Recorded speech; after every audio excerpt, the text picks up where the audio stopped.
Welcome to सहस्त्र Mahavastu podcast. मेरा नाम है ईश्वर और मैं इस एपिसोड में आपका दिल से स्वागत करता हूं। ये एपिसोड हम सहस्त्रबुद्धे सर के क्लाइंट्स और सहस्त्रबुद्धे सर के जो स्टूडेंट्स हैं वर्ल्ड वाइड, उनके रिक्वेस्ट से ये एपिसोड्स हम लोग शूट कर रहे हैं। तो इस एपिसोड में हम लोगों को बहुत कुछ सीखने को मिलेगा। ये एपिसोड बहुत हेल्पफुल मिथ बस्टर होने वाला है। तो चलिए इस एपिसोड की शुरुआत करते हैं। नमस्ते सर। नमस्कार सर। जैसे वास्तुशास्त्र में बहुत सारे मेथडोलॉजीज़ हैं अलग अलग, तो उसमें मैंने जब भी शुरुआत किया पढ़ना, तो उसमें बहुत सारे मेथडोलॉजीज़ को मैंने पढ़ा है। पूरी शिक्षा ही लिए मैं कहो ना, है ना। बहुत तुमने कोर्स किया है जिसमें हम कहते हैं ना कि वास्तुशास्त्र की जननी योग शास्त्र है। तो जितने सिद्धांत तुमने देखे हैं पंचमहाभूतात्मक आविष्कार के, वो सभी शिव स्वरोदय से लिए हैं। उस दिन तुमको पढ़ाया था, है ना। ऑफिस में भी स्पेशल ट्यूशन जैसे तुमको पढ़ाया था। सर, ये जब भी वैदिक शास्त्र के नियम जब भी अप्लाई किए, तभी उसके बाद में जो मेजर जो मेरे जो प्रॉब्लम्स थे, जैसे कुछ लिटिगेशंस थे, प्रॉपर्टी लिटिगेशंस, कुछ फाइनेंशियल कुछ कंसर्न्स चल रहे थे, कुछ पैसे फंसे हुए थे, तो ऐसे सब चीज़ों में से मैं बाहर निकल के आ गया। पॉजिटिव ग्रोथ मुझे देखने को मिला। मैं बहुत एक पॉजिटिव चेंज मुझे खुद में देखने को मिला। और एक इसको पढ़ने से और भी लोगों को जैसे गाइड कर सकते, अच्छे से एक राइट गाइडेंस दे सकते। तो ये सब सर आपकी वजह से वैदिक शास्त्र की खासियत है कि जिसको पारंपरिक शास्त्र के ज्ञान की आंखें आ जाती है, उसको ये बाहरी कुबड़ियों की क्रंचेस की कोई ज़रूरत नहीं रहती, क्योंकि शास्त्र का ज्ञान दिमाग में है, आँखें से अभी पूरी विद्या है। तो जैसे तुम एक भवन का फॉर्म देखते हो, तो हमने सिखाया ना, form future Fortune, form can transform future into Fortune. इसीलिए कैसे बोलते हैं हम कि दिशाओं के स्पंदनों में काल की गति समाई हुई है। जैसे ही दिशाओं के स्पंदनों में गुणोत्कर्ष हो जाता है, वैसे ही जीवन में शुभ घड़ी प्राप्त होती है, जो कि तुम्हारे घर में भी तुमने जैसे जैसे इसकी एक खासियत है कि जो जो हमने कहा वो हर चेंज उन्होंने भवन में पूरा किया।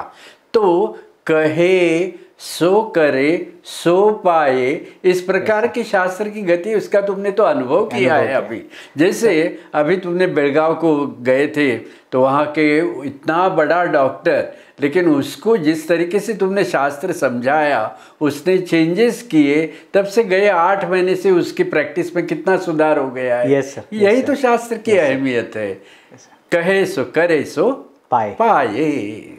सर, जैसे वास्तुशास्त्र में बताया गया है कि नॉर्थ की एंट्री अच्छी है, ईस्ट की एंट्री अच्छी है, नॉर्थ ईस्ट की एंट्री अच्छी है, ऐसे फ्लैट्स लेने के बावजूद भी लोगों को ख़राब रिजल्ट क्यों आता है?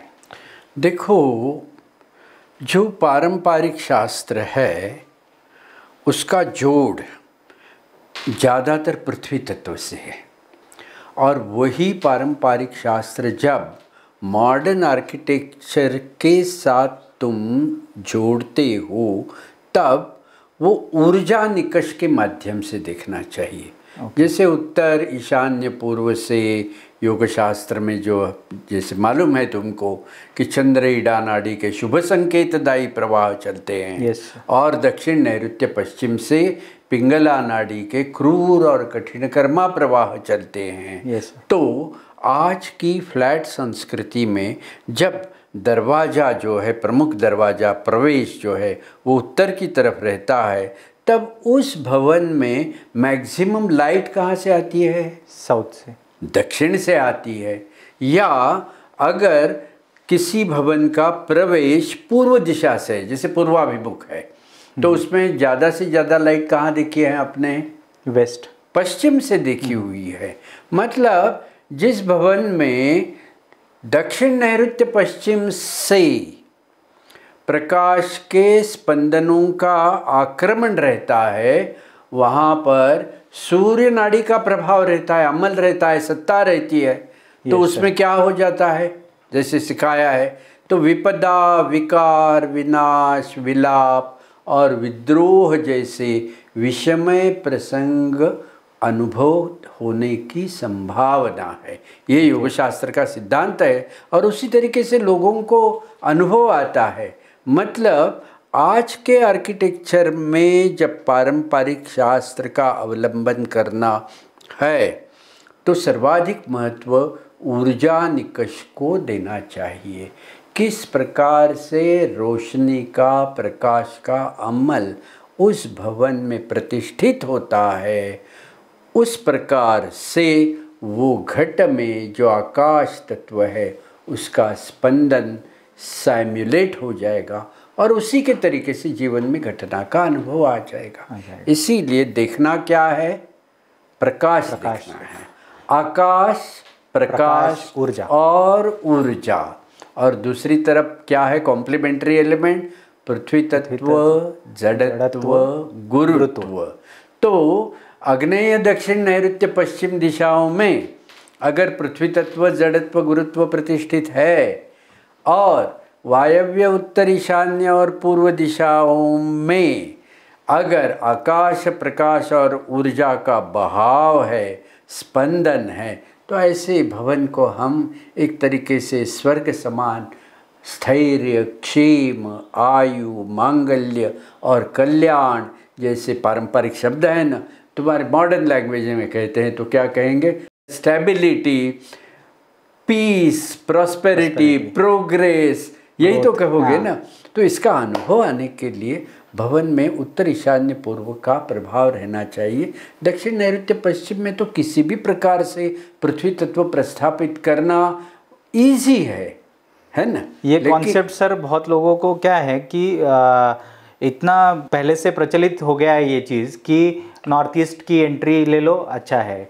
देखो, शार्प नॉर्थ ईस्ट की एंट्री अगर लेते हैं तो उसको तो बहुत खराब कहा है कि उसका परिणाम जो है शोक, दुख, भय, इस प्रकार से शार्प नॉर्थ ईस्ट एंट्री, क्योंकि वो एंट्री कहाँ से होती है? शिखी से होती है। वो अग्नि तत्व है। अग्नि से जल की निर्मिति पारंपरिक शास्त्र में कही गई, तैत्तिरीय उपनिषद में कही गई है। तो जहाँ शिखी से एंट्री हो जाएगी तो वहाँ पर शोक, दुख, भय इस प्रकार से परिणाम दिया है। दुर्दैव से ये ding dong and all that type of गने लेके घूमते हैं, स्कैनर कहते हैं उसको, क्या क्या थूक शास्त्र नवीन निकला है कि उसमें ऐसा एक ढक्कन लेते हैं, उसमें थूकने को बोलते हैं गृहस्वामी को, और उस पर से भी कुछ नया तिड़प्पन चलाया हुआ है। तो ये सब शास्त्र जो है ना वो इतना भ्रष्ट हो गया है, इसीलिए तो हम तुमको पारंपरिक शास्त्र से जोड़कर पूरा सिखाया हुआ है, isn't it? यस सर, वैदिक शास्त्र की बहुत अहमियत बहुत है और लोगों ने इसको समझना चाहिए, इसको प्रैक्टिस में लेके आना चाहिए। बट क्या होता है, लोग यहाँ तक पहुँच ही नहीं पाते और इसीलिए हम लोग ऐसे अगर पॉडकास्ट के माध्यम से लोगों तक ये राइट नॉलेज अगर पहुंचा पाए तो बहुत। देखो, गुरु पूर्णिमा की पूर्व संध्या पर तुमने ये नया एक प्रयत्न वैदिक शास्त्र के लिए शुरू किया हुआ है, तो 18 महर्षियों के आशीर्वाद तुमको तो प्राप्त हो ही गए, ऐसे समझ ही लो। क्योंकि समय, घड़ी और मुहूर्त लेकर जो भी चीज़ हम प्रारंभ करते हैं उसका परिणाम शुभ प्राप्त होता है। धीरे धीरे धीरे ये सब गलत तरीके जो शास्त्र में घुसे पड़े हैं वो ऐसे पॉडकास्ट के माध्यम से आम जनता तक इनका फंसने का अंदाज़, फंसाने का जो अंदाज़ है वो दूर हो जाएगा। जैसे वो प्लास्टिक के टोपले वाले जो लोग थे वो पहले 5 स्टार होटल्स में बड़ी बड़ी फीस लगाकर कोर्सेस लेते थे। आज क्या स्थिति है? आज फ्री में कोर्सेस ले रहे हैं। क्यों ले रहे हैं? क्योंकि लोगों में वो जागरण आ गया कि ये सब जो प्लास्टिक के टोपले हैं ये सब गलत है। ऐसा का वैदिक वास्तुशास्त्र से और भवन में शुभ परिणाम लाने के हिसाब से कोई, ये खाली वास्तुशास्त्र जैसे हो गया, एक कमाने का जरिया करके जब से लोगों ने ये शास्त्र की तरफ देखना शुरू किया, जैसे कलयुग है हम कहते हैं ना, तो उसका वो परिणाम तो हो ही जाएगा। हमें अपनी तरफ से ऋषियों के चले चलाए मार्ग पर चलना है।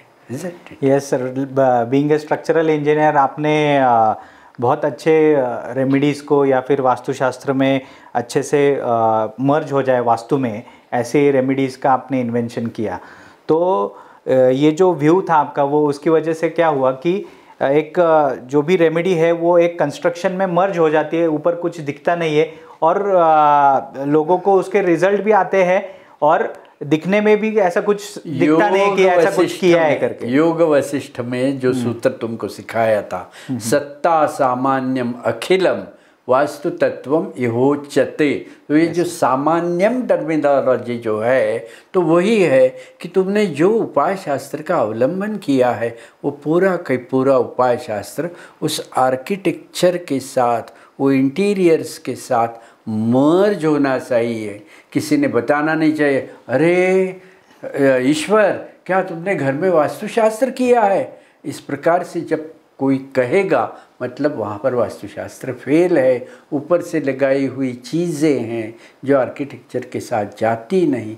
तो अगर वेबस्टर डिक्शनरी में तुम देखते हो कि आर्किटेक्चर का क्या मीनिंग दिया है, तो वहाँ पर आर्किटेक्चर का मीनिंग उन्होंने वास्तुशास्त्र दिया है। ओके। मतलब बेसिक ये जो विषय है वो आर्किटेक्चर का है, साइंस ऑफ आर्किटेक्चर उसको बोलते हैं। Vastushastra is the science of architecture, correct.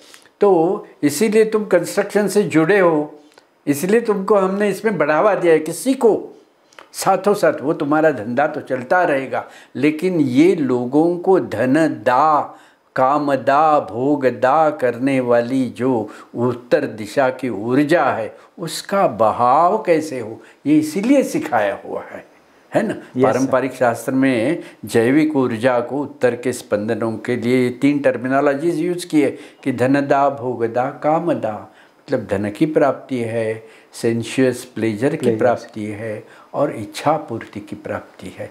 इस प्रकार से पारंपरिक शास्त्र जो है वो दिव्य रसायन है, जिस रसायन के माध्यम से जीवन की एक तरीके की संजीवनी विद्या ऋषियों ने दी है कि जिसके माध्यम से गंडांतर मृत्यु एक कवच निर्माण होने के कारण स्पेस एंड टाइम का कोरिलेशन ठीक से घटने के कारण जीवन में एक सुधार, गुणोत्कर्ष हो ही जाता है। यही तो खासियत है। ये सर क्या है कि जैसे लोग है ना, काम करते टाइम, बिजनेस करते टाइम इस चीज़ को अगर इम्प्लीमेंट करे वास्तुशास्त्र को, तो उनका जो जर्नी है एक ग्रोथ का वो बहुत एफर्टलेस हो सकता है और उसमें बहुत सारे उनको अच्छे अनुभव आ सकते हैं और उनका बिजनेस भी अच्छे लेवल पे ग्रो कर सकता है। तो इसके लिए आप स्टार्टअप्स के जो फाउंडर्स है या फिर एंटरप्रेन्योर्स है, तो उनकी जो जर्नी है ये अच्छी हो जाए, इसके लिए आप क्या बताएंगे? एक्चुअली इंडस्ट्रियल डेवलपमेंट कॉरपोरेशन जितने भी स्टेट्स के हैं, उन्होंने अपने जो 20 पॉइंट्स हैं, 20 पॉइंट्स जो सिखाए हुए हैं आर्किटेक्चरल प्लानिंग के लिए, वो 20 पॉइंट्स का भी इम्प्लीमेंटेशन उनके आर्किटेक्चरल बायलॉज में कर देते हैं। तो कोई भी भवन, कोई भी इंडस्ट्री, कोई भी ऑफिस ऑटोमेटिकली पारंपरिक वैदिक वास्तुशास्त्र के अनुसार होगा और वो स्टार्टअप में जो हैं एंटरप्रेन्योर्स भी जो हैं उनको जीवन में एक दिशा मिल जाएगी और इससे पूरे राष्ट्र के लिए एक समृद्धि पाने का जरिया ये वास्तुशास्त्र ये सिद्ध हो जाएगा। तो अगर गवर्नमेंट, आर्किटेक्चरल कॉलेजेस या उनके बायलॉज, इसमें अगर ये अंतर्भाव हो जाएगा तो उससे बहुत बड़ा फर्क पड़ जाएगा। और अभी आप देखते हो मोदी जी जो है वो पौरवात्य शास्त्रों के एक प्रमुख लीडरशिप के तौर पर, नेतृत्व के तौर पर दुनिया में उभर आए हैं। तो ये होगा, ज़रूर होगा, एक दिन हो जाएगा। Thank you sir, thank you. आपके आज के नॉलेज की वजह से, आज आपके गाइडेंस की वजह से बहुत कुछ सॉल्यूशंस मिले, कुछ रेमेडीज़ मिले, तो इससे सबको बहुत मज़ा आया होगा इस नॉलेज को सीखते हुए। तो इसी के साथ इस पॉडकास्ट को कंप्लीट करते हैं और मिलते हैं नए एपिसोड में, जहाँ पे हम लोग सहस्त्रबुद्धे सर से वास्तु का और ज्ञान लेंगे और सॉल्यूशंस लेंगे और रेमेडीज पूछेंगे सर से। मेनली जो समस्याएं रहेंगी उसका समाधान कैसे करना है, हल कैसे करना है, इसका हम प्रयास करेंगे। Yes sir, definitely. Yes sir, thank you. जय गुरुदेव।